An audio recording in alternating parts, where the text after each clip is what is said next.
پەرلەمانی کوردستان بڕگەیەکی یاسای سەرۆکایەتی هەرێمی هەموارکردەوە و بۆ ئەوەی یاساکەش جێبەجێ بکرێت لە چاوەڕوانی ئیمزای سەرۆکی هەرێمدایە. بەڵام مشتومڕەکان لەسەر ئەوەی کە ئایا هەموارکردنەوەی یاساکە لەبەر پێویستێکی یاسایی بووە یان بۆ گوشارێکی سیاسی لەسەر یەکێتی.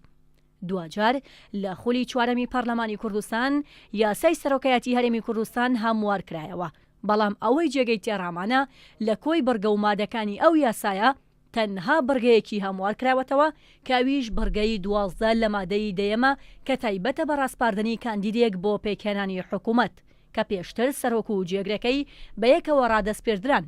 ئەمەش پرسیارێکی زەق کردوێتەوە کە ئایا هەموارکردنەوەی تەنها ئەو بڕگەیە لە یاسای سەرۆکایەتی هەرێمی کوردستان پێویستیە یاخود فشارێکە بۆ سەر یەکێتی نیشتیمانی کوردستان. گەشەدارە ئەندامی فراکسیۆنی یەکێتی لە پەرلەمانی کوردستان لە لێدوانێکدا بۆ کورسات نیوز وتی ئەوەی چاوەڕوان نەکراو بوو لە لیستی گۆڕان ئەوە بوو کە پێشتر بانگەشەی هەموارکردنی چەند یاسایەکیان دەکرد و لە نێویاندا یاسای سەرۆکایەتی هەرێم، بەڵام بە هەموارکردنی تەنها بڕگەیەک و بەو پەلەپەلە دەق پێچەوانەی هەڵوێستەکانی پێشووتری خۆیان جوڵانەوە. سەبارەت بەوەی ئایا تا چەند هەموارکردنەوەی ئەو بڕگەیە فشارە لەسەر یەکێتی نیشتیمانی کوردستان یاخود پێویستیەکە بۆ بارودۆخی ئێستای هەرێمی کوردستان، گەشەدارە وتی ئەو بڕگەیە پەیوەندی بە یەکێتی نیشتیمانی کوردستانەوە هەیە کە بە جۆرێک کەمکردنەوەی دەسەڵاتەکانی یەکێتی و لە بەرامبەردا فراوانکردنی دەسەڵاتەکانی پارتیە، چونکە پێشتر دوو کەس ڕادەسپێردرا سەرۆک و جێگرەکەی هەردووکیان وەکو یەک دەسەڵاتیان پێدەدرا لەلایەن پەرلەمانەوە. هەر سەبارەت بەو پرسیارە کە ئەوە فشارە بۆ سەرێکێتی یاخود پێویستیە بۆ بارودۆخی ئێستای هەرێمی کوردستان، بەیاردۆسکی ئەندامی فراکسیۆنی پارتی لە پەرلەمانی کوردستان بە کورسات نیوسی ڕاگەیاند کاری پەرلەمان و پەرلەمانتاران نابێت بۆ کارکردن بێت لەسەر لایەنێکی سیاسی. سەبارەت بە هەموارکردنەوەکەش ئەوە عورفێکی دیموکراسیە، چونکە لە دنیادا تەنها کەسێک بۆ پێکێنانی کابینەی حکوومەت ڕادەسپێردرێت.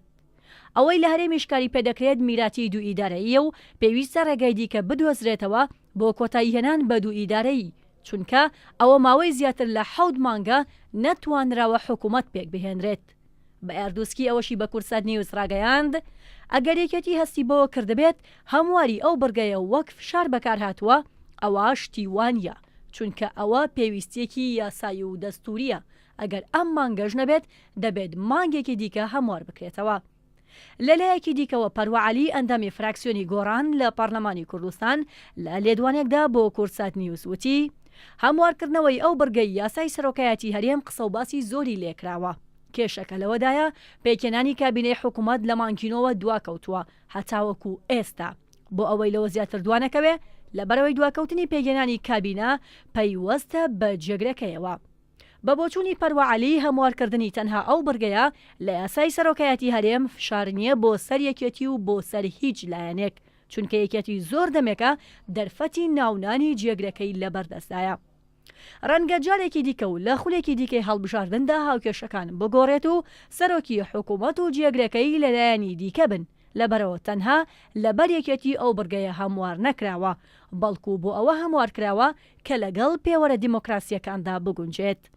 ئەوەی جێگەی سەرنجاوەیە کە ئەگەر ئامانجی سەرەکی لە هەموارکردنی بڕگەیەکی یاسای سەرۆکایەتی هەرێم مەسەلەی دیموکراسی بێت، دیار نییە کە بۆچی باسی بڕگە و مادەکانی دیکەی یاساکە نەکراوە کە لە ڕابردوویەکی زۆر نزیکدا بەشێک لە هێزە سیاسیەکانی هەرێم بە پاساوی دیموکراسی ڕەخنەیان لێ دەگرت و داوای هەموارکردنەوەی هەموو یاساکەیان دەکرد.